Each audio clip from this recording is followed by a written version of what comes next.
Hello, praise the lord. Good evening. आनंदित आहात ना सर्वजण? येस, आज एक विशिष्ट वचन घेऊन मी तुमच्यापुढे येत आहे ना.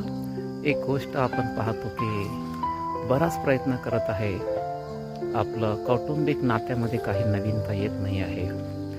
बराच प्रयत्न करत आहे, आर्थिक जीवनामध्ये, आध्यात्मिक जीवनामध्ये संघर्ष करत आहात, परंतु काही नवीन असं होत नाही आहे. आपल्या करिअरच्या क्षेत्रामध्ये असो, कुठल्याही क्षेत्रामध्ये असो, काहीतरी नवीन बघण्याची, पाहण्याची, अनुभव करण्याची प्रत्येकाला एक आवड असते, परंतु असं काही नवीन येत नाही आहे. माझ्या प्रियांनो, मी तुम्हाला एक सिक्रेट, एक रहस्य सांगतो. रोमकरासपत्राचा 12वा अध्याय 2ऱ्या वचनाप्रमाणे त्यामध्ये म्हटलेलं आहे. पौलुस रोमच्या मंडळीला म्हणतो की या युगाप्रमाणे समरूप होऊ नका, परंतु आपल्या मनाच्या नवीनीकरणाने स्वतःचे रूपांतर होऊ द्या.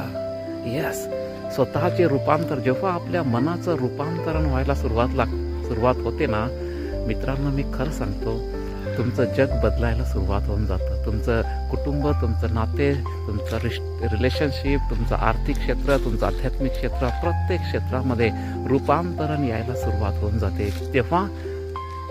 जेव्हा आपलं मनाचं नवीनीकरण होते, जेव्हा आपल्या स्वतःचं रूपांतरण होते, तेव्हा आपलं अवतीभोवती असलेलं जग नवीन बनायला सुरुवात होऊन जाते. नक्की या व्हिडिओला शेअर आणि लाईक करा. पुढच्या व्हिडिओसाठी वाट बघत. May God bless you. Thank you so much.